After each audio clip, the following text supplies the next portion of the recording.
I think that's the kindest introduction I've ever had, to be honest. Thank you. Hello, everyone. Good afternoon. Just a bit of housekeeping before we start. So just remembering that this is being recorded and it's being streamed live right now on YouTube. So just remember that when I invite you to speak, just be mindful of things like GDPR and what you're saying, because we don't want any issues coming of this. And then the replays from the session will be available tomorrow, I believe. So if you want to catch up or you need to dip out and hear what's been discussed, then that's what we'll do. So I'm just saying to James before, I've got a really easy job today, because you might have attended lots of talks and getting lots of insights from people, and I will do what I can. But actually, this is an open networking session, so actually where you guys will be doing most of the work in terms of highlighting the topics you want to discuss. No hiding, Sarah, I can see you. And I will chip in absolutely with some of those solutions. But how it's going to work is I'm just going to keep an eye on the chat to my left here. And if you've got a topic you want to discuss, if you just type it into the chat, I'll keep an eye. If we don't get your topic discussed, I'm going to then write a bit of a short document and cover off those topics with some suggested solutions using my network, any insights or experience I've got to try and help answer some of those questions. So I'll put my email in the chat at the end for you to access that. And we'll go from there. So the other thing to say, I guess, is recently Coole Insight, working with the Association for SU Professionals, released a document on lessons from COVID. So I just thought I'd read through some of the contents of that just to get the brain going and thinking around things you might want to discuss. You might already know what you want to discuss. So the document itself covers kind of the HE relationship with students' unions and the impact of that. It's a real test of strength. These current circumstances have placed on that relationship and its dynamic, I think. Student opportunities and how we keep them going in the current climate. Awards, we had lots of success stories, quite literally, around how awards were delivered really well during lockdown. There's some interesting points around student leadership and furlough and furloughing SABs and actually the purpose of students' unions and why we're here in the first place, and some interesting points there around leadership and SU purpose. There was some stuff on going digital and student council and democracy and how we do democracy digitally. And what else have we got?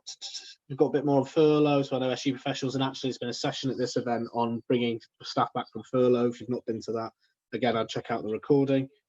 And 10 ways student unions will change forever. I think that was an Atkinson HR piece, thinking about how we do things differently in the future.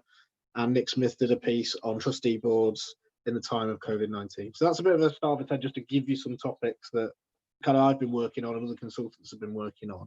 But has anyone got anything they would like to kick us off with? So a burning topic or a problem that you'd like to share?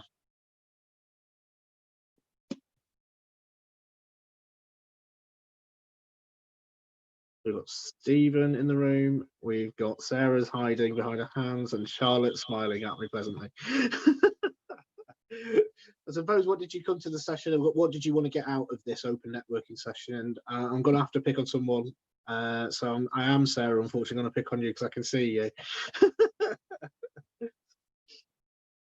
What would you like to get out of this, the next hour or so? I don't think I came in with any particular questions. I'm going to be a worse participant, Nancy. Apart from the fact that I sort of thought it might just lead in interesting places.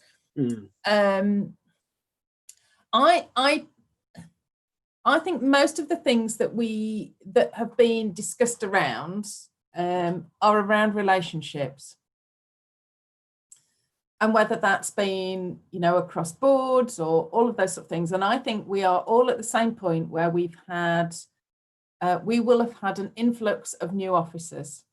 And I think the success of years is built on the depth of the relationship that you're able to build between staff and officers, and that is stilted when it's across a screen. Irrespective of, how brilliant and motivated everybody is. And I just wonder whether there is something that maybe we ought to be doing collectively to think about that a little bit, because I don't think there won't be any sort of staff teams across the country that haven't experienced years where those relationships have been difficult. Mm. And actually, do we collectively need to recognise that we will need to put more work into that, particularly as most of us, at least for 6 months, are going to be in this weird limbo world again.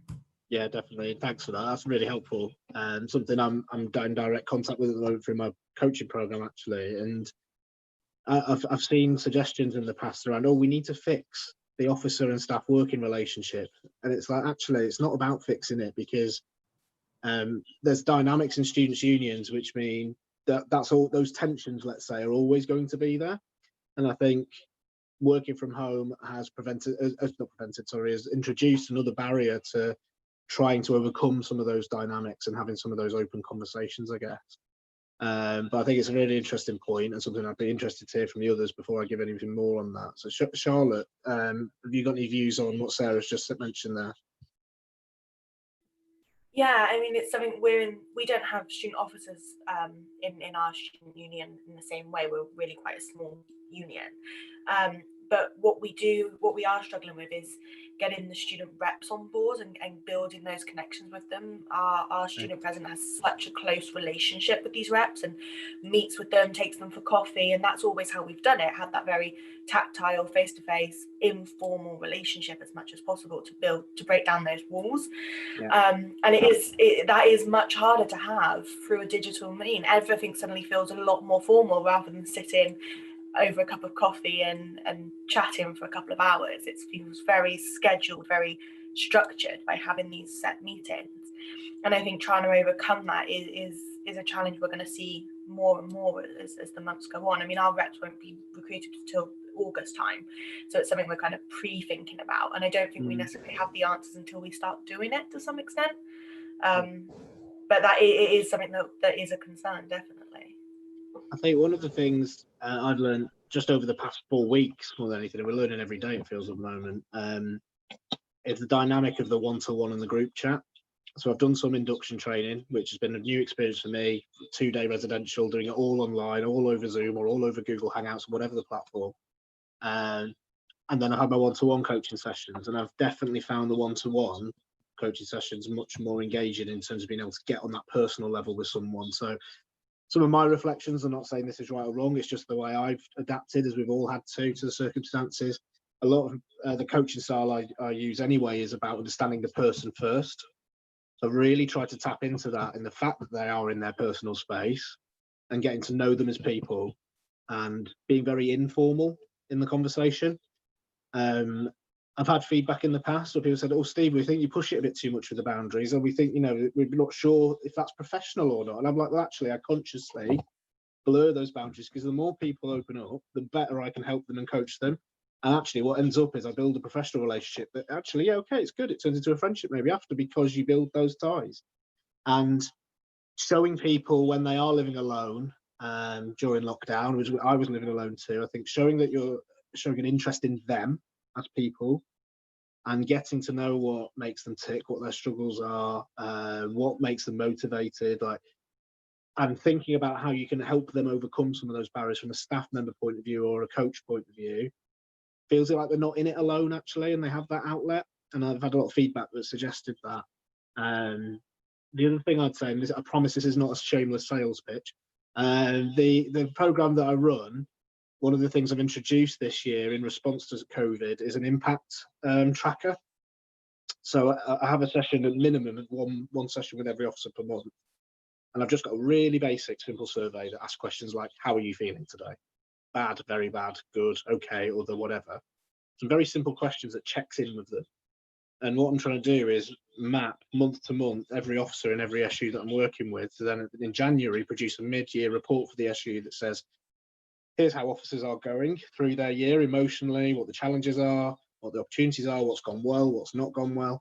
I'm not doing that per union. I'm doing a one report based on all the unions, just to give that insight. It shouldn't matter if it's your union or not. There's lessons to be learned from everywhere, I think. But I think that will be particularly interesting in this particular year, which is going to be extraordinary. And officers doing, and staff going through a year like we've never had before. So that's been my approach, and how useful or helpful that is, but that's kind of what I've been doing in my setting, and I'm sure colleagues will have had their own approaches as to what they're doing in their issues too. Let's see if we've got Stephen. Would you like to join in the conversation? That's Stephen. It's me because it's my iPhone. I just realised, brilliant. I'll just join in. I'll just invite myself. It's literally just the three of us. Well, that's nice.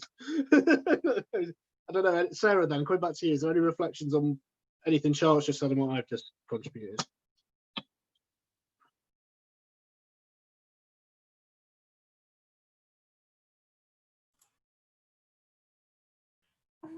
Not necessarily. I think I No. tell you what I think it is, Steve. I think it's about time, and I think it's about allotting time differently, and to putting a value on that time differently. Does that make sense? It does make sense. I was going to say, have you found yourself actively doing that, and what does that look like for you, working with the officers? You know, yes, it does.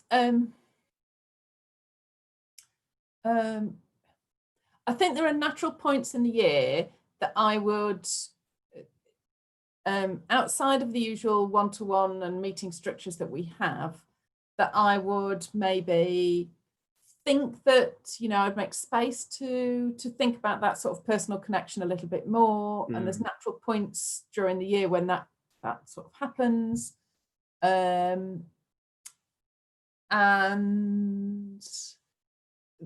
And there's also times that I think for me personally that I would try and make myself available to officers, and knowing that, you know, I always think that everybody underprepares for the beginning of the year, because everybody thinks I'll just get through welcome week and then it'll be fine. And actually, I think you need to get yourself to November and draw a breath and then keep going, knowing that you've got a good break at Christmas and you sort of articulate things in a different way. And I'm quite used to stepping in, you know, and sort of cooking dinner for officers and having a bit of a reflective evening with a glass of wine at that point in the year. And actually we probably can't do that. I can't, you know, so I need to think about different ways in which we provide that sort of out of the context support, because actually when you're looking at a screen, irrespective of whether we do this at 9 o'clock at night with a glass of wine, we're still looking through a screen, and it then creates a more work environment. So I think I'm not sure if I've got a solution in that, but I think it's about making the time to do that in some way. Absolutely. I think that's one of the things I recognised when this whole thing hit in March, and I was thinking, oh gosh, how's this going to affect my business and what I end up doing? And one of the things that struck me was the chief execs in particular and senior managers are going to go into responsive mode, and how do we safeguard the organisation and all of the different operational aspects. And it would have been easy, no criticism to anyone, to just almost forget about the officers, which sounds unthinkable in a student union context. So I kind of just put out an offer and said, look, well, I'll support your officers and make sure they're okay from a wellbeing point of view, make sure that exiting officers are okay in terms of their exiting strategies, helping them prepare for interviews and job applications, that kind of stuff. And so that was me making a conscious effort of giving time at a discount rate to do my bit. But I suppose that issue doesn't go away for issues, does it? No. The issues have got to find a way to carve out that time, particularly in the circumstances.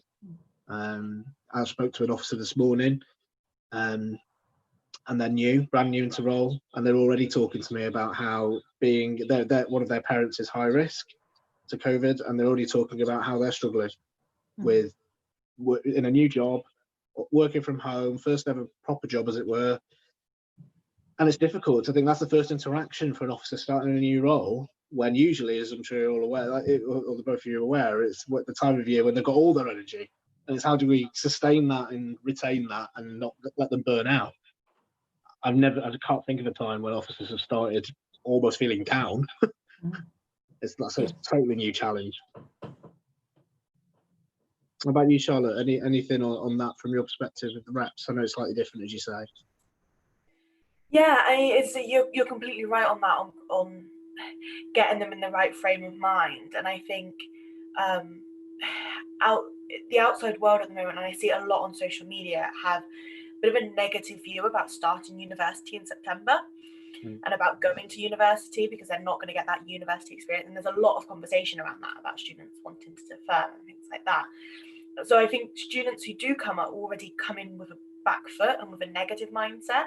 So it's even more important that the people we've got there to induct them and to introduce them and to be the face of it are pumped and excited, because I think they've already got an uphill battle with the students, but they've got their own personal challenges and their own personal feelings as well. And as you say, I mean, I hear it a lot in our line of work where students have family issues and they're worried about loved ones and am I putting them at risk in this situation, and that's a really hard to get them to be excited and to get the students excited. As I say, and the same as Sarah, I don't think we've got any answers on it. I do just think it's something that I'm aware of that's coming very, very quickly towards us.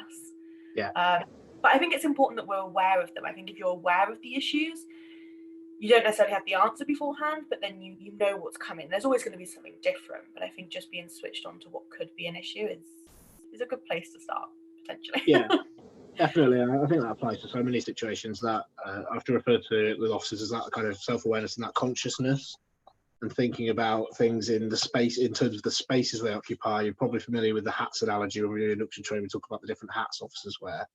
I think actually it's more subtle than that now. It's not as transactional as you wear this hat in this space. Actually, it's about the physical spaces they occupy and how being effective in those spaces can help them deliver multiple range of goals, whether that be as a trustee, as an activist, as an officer in their portfolio or whatever. And how we help them to be effective in those spaces when they are in effectively physically one space. It's quite challenging, and but you're right. I think it's that consciousness of acknowledging it and saying, okay, how do we do things differently? And I have heard stories of SUs literally at the beginning of lockdown trying to pick up what they were doing before and just shift it online. Square peg and round holes, really. It's a different world now. And it's interesting to see how SUs are approaching their strategy. I don't know where you are, Sarah, with your strategy in terms of, are you midway through, at the end of one, or beginning of one? Where are you in the cycle with your strategy? We're at the end. Okay. We'd started planning. We'd done initial consultation. Right. And which we've been working on sort of first 6 months of the year, and then of course things took a change. So our trustee board said, right, we'll not pause, but we will extend the time frame so that we can start to think about maybe what the longer term impact is. I think where we currently are is, you know, we still have no idea what that is, but I think we start to, you know, get some sort of reasoned view of that and go back out to consultation in the autumn. But actually, I you know, my thinking at the moment is whether that needs to be a shorter timetable, and really whether we need to be looking at maybe 2 years and reframing things, because I also think the political context is changing too quickly. And actually, if we don't have something that is short, sharp, dynamic, clear, and focused on that initial 2 years, we might be sort of, you know, we might have something dead in the water by year 3. So I think framing the time length of it is sits in there as well. And I also think that bit, and it relates back to the stuff about relationship building, is that I think because the pandemic hit when it has done, most of our officer teams had 9 months together. Our staff teams had, you know, that relationship was sort of there. So whilst we were all able to, in some ways very clunkily, move things into an online arena and you know, refine as went on, what if we suddenly end up in local lockdowns and our officers and staff are trying to deal with that, or maybe deal with rises in students dropping out because, you know, they, you know, what's being delivered isn't what they felt, and they find it too isolated, and all of those sort of things. And actually, if there isn't that relationship across teams to be able to deal with that, maybe we need to be having those conversations about what that might feel like already, to prepare people that that's the case. Because emotionally, we were very lucky that, you know, we had a very strong team that just, you know, were able to run with that. But that might not always be the case. No, exactly. And yeah, I totally relate to what you're saying. I'm working with a couple of other consultants from outside the student movement actually at the moment. And around kind of products we're looking to develop, but the concept we're developing is something called what if leadership. We've checked that if it's like, you know, taken or anything. It doesn't seem to be, and probably now it will be because I've made it public on YouTube. but that kind of idea of that scenario planning, and it's less about the, as I'm sure it sounds like what you're saying, Sarah, as well, that we have these set ways of developing strategy and for certain time frames, and we take into account, actually, at the moment, it's got to be more about scenario planning and being reactionary for a short period of time. And I'm working with one SU at the moment on exactly that. So they were about to start their review before going into developing the next strategy just before lockdown hit. And I just said, my advice was that, look, we've got to go into the bunker a little bit here, and from what might have been an 80 plan for 80% of your time, leave 20% for reactionary. Actually, we're probably looking more 50-50 or 60-40. And it's probably about listening. It's about extending that listening period to what stakeholders are doing, feeling in the current context. And like universities, as we know, are all fearful of student numbers right now. How's that going to change in terms of their approach? Knock-on of that is financially for the union, as we know, in terms of block grants, so on and so forth. And it's almost just taking a bit of time this period or this year, which, as we said, is going to be extraordinary, to listen and learn, and then almost use that learning phase to then think about, is there now a time to do something a bit longer term, whether that's 2 years or 1 year or 3, because it actually makes a bit of a laughing stock some ways when you think of universities that have got 10-year strategies and some 20-year strategies. You think, well, that's gone out the window now, just like that. Yeah. So actually, why are we thinking, what if a second wave comes? What does that mean? If we have a local lockdown, what does that mean? I don't know how much the conversations have gone on in your institutions, but another thing I picked up is let's get our campus ready and COVID safe. How much is happening around how do we get students to the campus in the first place safely? How do they leave the campus at night safely? There's so many things where you think of all of the operating policies of the university. How do you COVID proof almost everything they do operationally? And I don't know how far you feel the universities are going with that in your context, and how much you're involved in those conversations. I think from our point of view, we're very closely aligned in with those conversations and a part of those groups.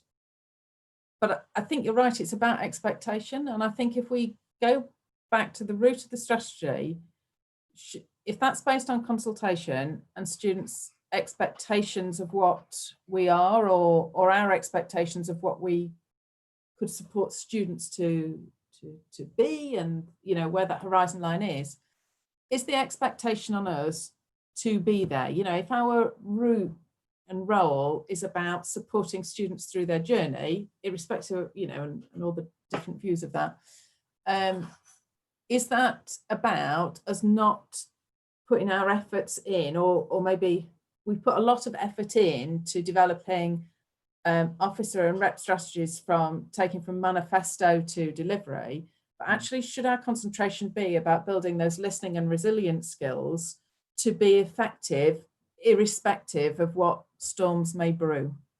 100%. Couldn't agree with that more. And any colleagues watching this, there's some wise words for them to take from you there, Sarah, as I do think that's the case. I think another interesting point, when you think of the bigger unions with big commercial operations, in some ways you could think this has brought kind of the basic principles of why SUs exist in the first place back into the spotlight. And every cloud and all that has a silver lining, blah, blah, blah. But I think there are some opportunities here for us to reconnect with that core purpose. And the resource that I mentioned, the COVID resource, I think I talk about a bit around saying how you get some good unions who are really good at representation and really good at the core stuff, and have got really good commercial services, but are totally reliant on their external financing, less on the block grant. What happens to that student union now? How does the university respond when the university's not been in a position where it's had to fund a block grant to maybe what it would do if the commercial operation wasn't as successful as it was? It really brings into the spotlight that whole purpose and meaning question of, okay, what value is the SU really bringing to the university? You've got examples of how much it costs because the commercial operation's bringing that in. and university is willing to fund that value now. And actually, I don't know, again, you'd be able to speak to this, I suppose, from a Bath Spa point of view, kind of more of the smaller student unions and certainly small specialists, a bit more agile in this response, but you're in it, I don't know. Potentially. I mean, from our point of view, around 20% of our income is from our commercial. So, Right. That's Significant. That's a drop. That's a huge amount, and it's takes our reserves. Yeah. But I suppose we were fortunate because we have been also on the top of this incorporating at the same time. So those conversations about core purpose sort of sit there, and I think some of the conversations that we've been having with the trustee board have been about the necessity to report and whether this constitutes a serious incident and what's a serious incident in terms of your core purposes, and being able to just refocus trustee thinking about that, and also therefore in some of the discussions we've been having with the university about where our purpose is, and almost suspending our usual financial discussions, that we have a joint position that the SU is valued and needs to be there and sustainable in some form at the end, and we'll work our way through till we get to that point. And that's where we are at the moment, whereas I know that that's probably a very pragmatic and fortunate position compared to other people. Yeah. Challenging nonetheless, though. Yes. And, at the end of it, we've got commercial services that, provide us with a level of income. They provide those services out there. And of course, we've got colleagues whose employment is dependent on them. And we have a duty of care there as well that we need to think about. So. Yeah, definitely. Complex. Indeed. A word that goes hand in hand with student unions. Unique, complex. We often hear those words. Yeah. We don't, we're not here for a quiet life, are we? We need to bring the energy. I always think that there's a raft of energy that comes through the doors at this moment in time that is a very invigorating experience. And I think there's a point at which, as senior managers, actually we have to generate that a little bit to lead people through at a time. No, definitely. And linked to that, how's induction going in terms of any training? How's that worked online, or has it been online? So I know some unions are starting to plan face-to-face in August as well, socially distanced face-to-face. It's been online, but I think we've paced things differently, because you can't sit in front of a screen all day and not lose the will to live. It's just draining, isn't it? And it's mentally exhausting doing it that way, because you just don't have the same level of interaction with people. So there are some things that we normally might have covered by now in the training schedule that we probably won't get till August time. And there are some things where we might build in some sort of gamified activities that we're sort of having to rethink a little bit, but yeah. And how about you, Charlotte, in terms of the next kind of, I suppose, 3 to 6 months? How's it looking for your role and the work you're doing? Yeah, I mean, it's definitely shifting.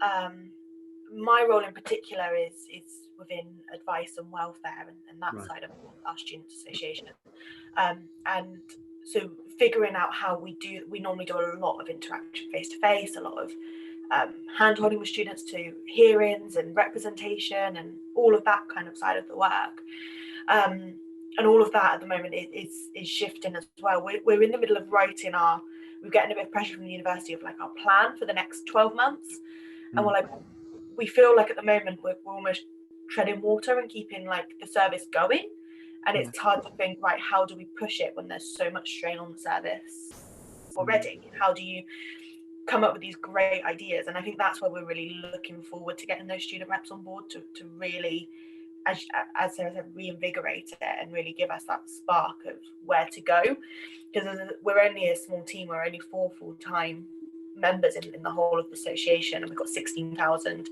students, so we really do rely on those students coming in and adding that element of input on what they want from us.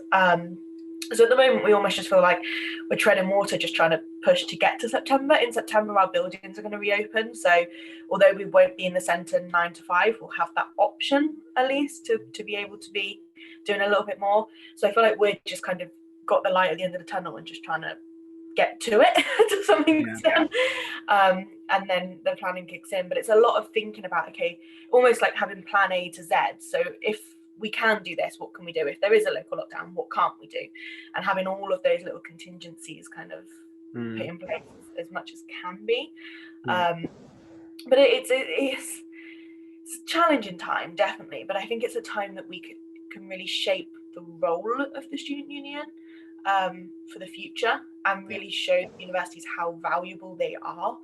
I know our university in particular really looks at us for that student feeling.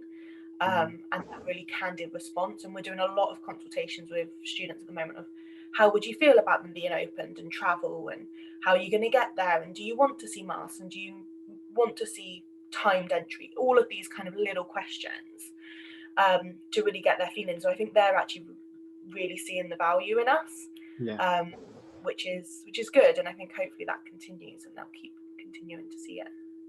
Yeah, definitely, and it's got every chance that it will, because we think about student engagement. I can't think of a time, certainly over the last decade, put my neck on the line here, where students have really needed their union as much as they do now. There's going to be so many issues coming in. So whilst that's a load of work, it's also got to be a lot of footfall. Well, not technically or physically footfall, perhaps, but a lot of online traffic, let's say, coming into the union to the student engagement. So how do we capitalise on that as an opportunity and retain that level moving forward, I guess? So you mentioned coming back. Sorry, go on. At the end of the day, we get that data, we've got that information, and when the universities are scratching their head, we can go, look, we've got all of this. And that is helpful. I mean, they're the first ones to yell at us, but we're then the ones that can pass that on as well. So it does. It is. 100%. Sorry, your question about September. I didn't mean so I was just going to ask you about, so you're coming back in September, you've got a date then for students to return? Yeah, so our teaching's going to continue online. So all of their classes will take place online, but the buildings will be open for or selected buildings. We've got like 16 centres across the UK, so it's a bit selective of which ones will, which ones won't. But there is a date that's kind of set as they will be there for library resources, study centres, and then I think they'll be able to book meetings with staff members. So particular staff members might go in, might be home some days, in some days, but we'll start to be able to have footfall on the sites at least. And I think the students, it will get us a real sense of the students, how they've felt, because at lockdown we have a lot of international students and it can be incredibly isolating if they're locked down here and they don't really have anyone, and how that kind of works. It will be good to get the centres reopened so we can start to see the students who really do need that extra bit of support that haven't reached out yet. There's a large number of students, and trying to capture everyone can be really tricky. So almost having those centres reopened will allow us to get the ones which have fallen through the net so far, hopefully. And then change. I don't think we're going to have events back in person anytime soon, and I don't think our welcome stuff will be in person. We're doing a lot of recorded presentations and recorded videos and that kind of stuff for the students, but I don't think we're going to have that in person. But at least we're going to be able to have those crisis meetings and those kind of, I think, when they really do need to see someone as much as possible. Hopefully at least those will be in person. Fingers crossed. Yeah, sure. And how about you, Sarah? Have you got a date for return to campus? Yeah, we have. So the move in, what used to happen sort of over a weekend, is happening over a fortnight now. So that will stretch things out. And the team are looking at a whole host of sort of online different activities. I think because we're a very creative university, a lot of our students are very creative and have been all the way through. So yeah, we're looking at a whole host of activities, but some maybe one or two things that are in-person, socially distanced, and unable to do that. But interestingly, some of the discussion we're having at the moment is about some of our existing space, like our bar, potentially our gym, all becoming informal learning space, because students have got to have something to do. And actually, if we're not able to run those properly as commercial operations, and if the primary role of the institution is about teaching, that's why people come for their educational experience.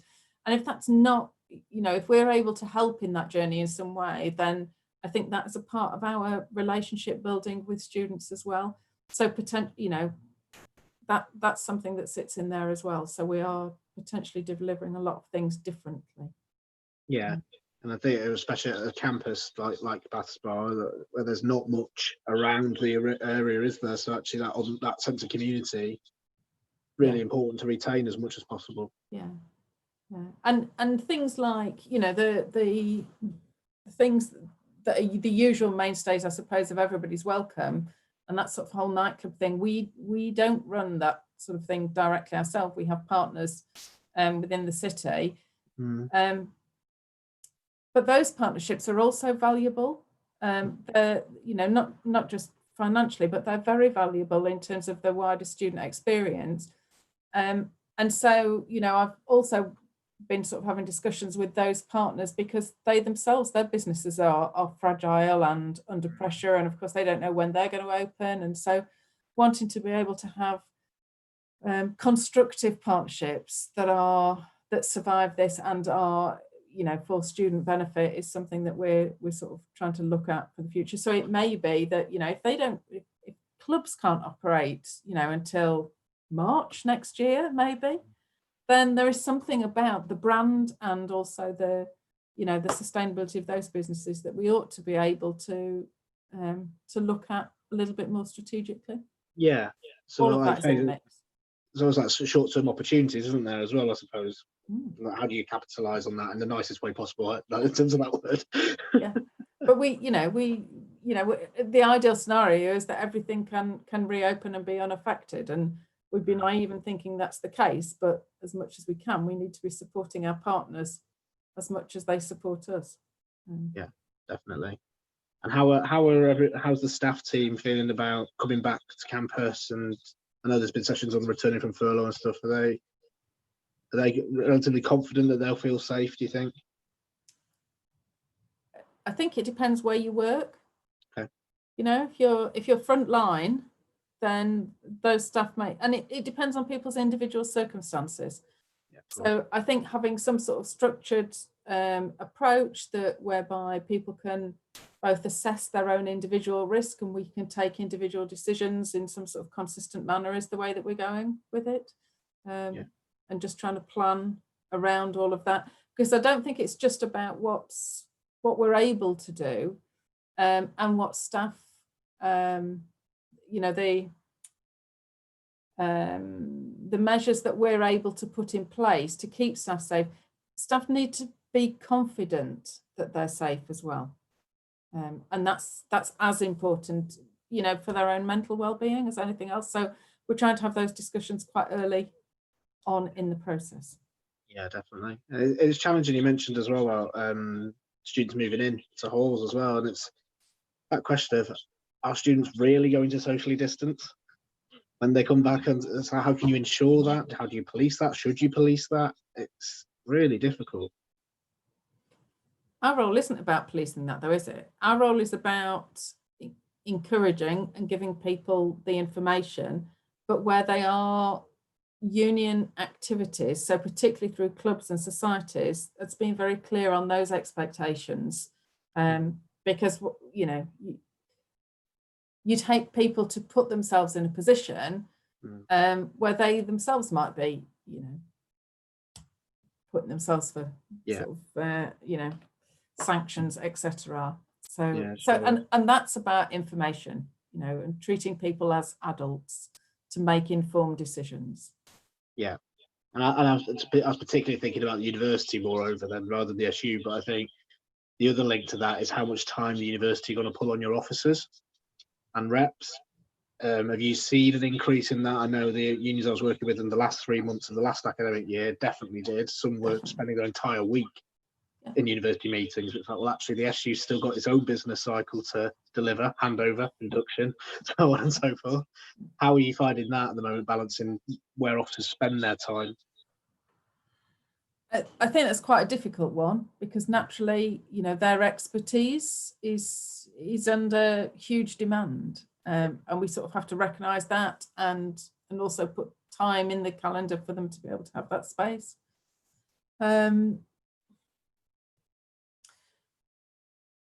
Whether I think that might decrease though or increase, I think it's a bit of a difficult one to say. We're just on unprecedented times, aren't we, Stephen? I think if we just take it day by day almost, or try and at least schedule in that time where both the support and the internal side is there as well. And you just have to use a diary effectively to do that. Yeah, absolutely. And would the two of you feel, I think we just had a third colleague join. Yeah, Mohammed's there. Welcome. Are you feeling supported within the movement, kind of in your support circle? So colleagues on the ground, people from other students' unions, people like myself within the sector, do you feel like you've got your support networks to navigate this? Because like you say, there's so much unknown, and we are going to be making some decisions on the spot at times. Do you feel like you've got the support in place to execute your roles? I don't know how you feel, Charlotte. I think we're in quite a fortunate position with the way we're set up, that we do feel very supported.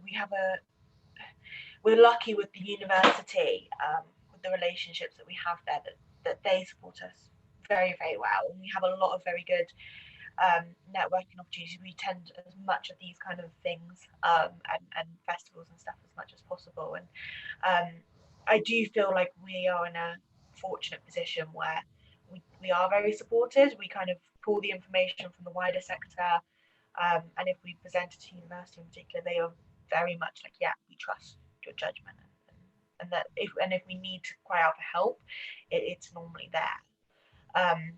It's more just, do we have the answers, I think, is our biggest issue, rather than having the support. I think people are looking to us for a lot of answers that we just don't have. But I feel like when we need something, the support is there. Yeah, it's interesting, isn't it? I think it's what something Sarah was saying before. It's like it's not us having the answers at the moment. It's about us learning the answers. Yeah, absolutely. As we go, and learning from that, so that if these scenarios arise again, that we're better prepared to handle these things. Yeah. Absolutely. And it's I think transitioning back as well, I think that's going to be such a challenge for people personally. I mean, you get so used to working in this bubble, and for me in particular, based in London, I mean, you get so used to not commuting, and then all of a sudden having to be back on packed public transport. I mean, I feel like everyone sees it as we're almost coming out of the woods, but some of the biggest challenges for people personally are coming now, and I think we have to be aware of people's personal challenges which are going to be coming, and not just assume, right, we're back, everything's back to normal. The same as it was a bit of a transition into this, it's going to have to be a transition out of it. Yeah, for sure. And I'm conscious of the times, we've not got that much longer. I was just going to say, is there any key lessons that you'd each like to share around things you've learned over the past few months of what's lockdown taught you, that I suppose you want to retain some of the practice? So I know that some SUs, and I mentioned awards earlier, one SU saying, actually, we're going to do it again online, regardless. If you say we were allowed to go back to being in a full physical space, we're going to do it online because it worked far better, which was quite interesting. So is there anything you think you'll retain in terms of the lessons learned? I've got to start with you, Charlotte. That's all right. Yeah, I feel like big thing is availability wise, because we're so spread all over the country. The online aspect of being able to have everyone together at one point has been amazing, especially in regards to the reps and getting them to meetings and to conferences and different things like that. That's something that's been incredible, and we're not having to pay for travel expenses and get them on a train for 2 or 3 hours and get them to take a whole day. It's actually just an hour and you can sit there. And I feel some of our bigger important meetings will never go back to in person, I think, just because of the nature of how spread out that we are. And I also think that we have more of an understanding of the work-life balance more than ever before, because people are in their home environments. You could have someone walking in, or you get to know people's lives a little bit more, and know them less of as an employee and more as a person. And I think that will help us be more understanding in the future, hopefully. That if people do need to go and do something, or something's gone wrong, there's that little bit more empathy towards that work-life balance, and they're not just there to work. So those are the things that I think. I hope that we have more connectivity for the people everywhere, and then also just more empathy to work-life balance as much as possible. Yeah, I definitely relate to that. I spoke to a chief executive in a London union a few weeks back, and they were saying how actually lockdown has humanised them to the staff. They're just saying that actually when their young children walk into the room, actually says, oh, that person has needs. They have a life. They have family to support.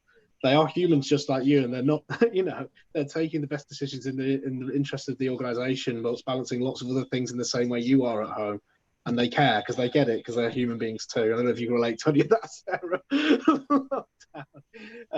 Just speaking then, it gives me the perfect chance, even though he's done really well with 9 minutes to go. I've got my 6-year-old in the other room, and to be fair to him, he's been great. He's not interrupted me once. Oh, no, he's interrupted me once today, and I've had coaching sessions all day and now this, and he's not walked in. So I'm quite proud of him. But it just shows you that people have lives. We are human beings at the end of the day. And Sarah, any reflections for you on lockdown and lessons learned, that kind of thing? I'd agree with Charlotte, those things about made you evaluate the things that are important to do face to face, the things that are not.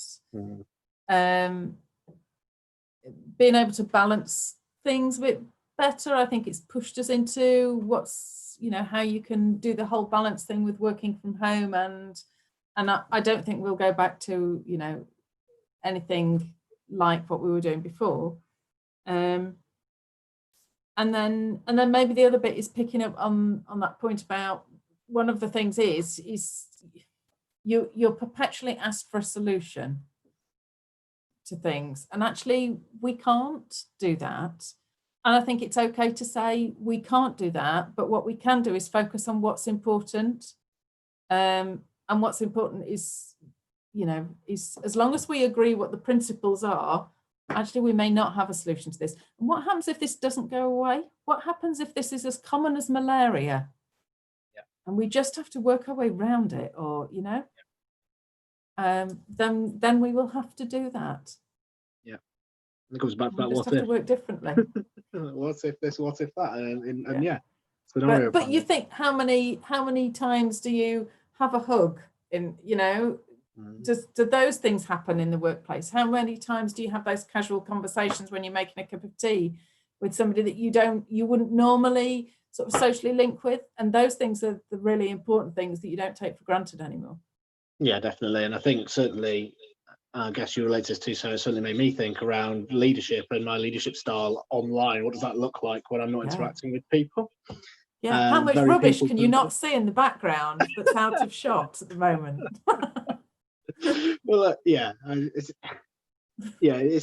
interesting, isn't it? I know that I rely definitely on interaction and being in the same physical space as people. I think that plays to my strength. So I've had to kind of rethink and reimagine what leadership means in this space. And I'm sure other people are, or hopefully other people are doing the same reflection, because I don't think you can just transfer the type of leader maybe you were in the pre-COVID world to this world. And some of the best meetings I've had, we've been joined by unicorns and princesses and Spider-Men and all of those other things. Yeah. And that's great. And actually it gives you license to, that we all have those things going on, don't we? Yeah, and one of the other things just made me think then around, I know that some of the officers have been supported with job interviews. If you think of a job interview, actually what we want from candidates is to get the best out of them. You want to see the best that they can bring to the table. You don't want them to be nervous. You don't want them to hold things back. You want to get that information out. Actually, being interviewed at home, they probably feel more relaxed because they're in a more natural space.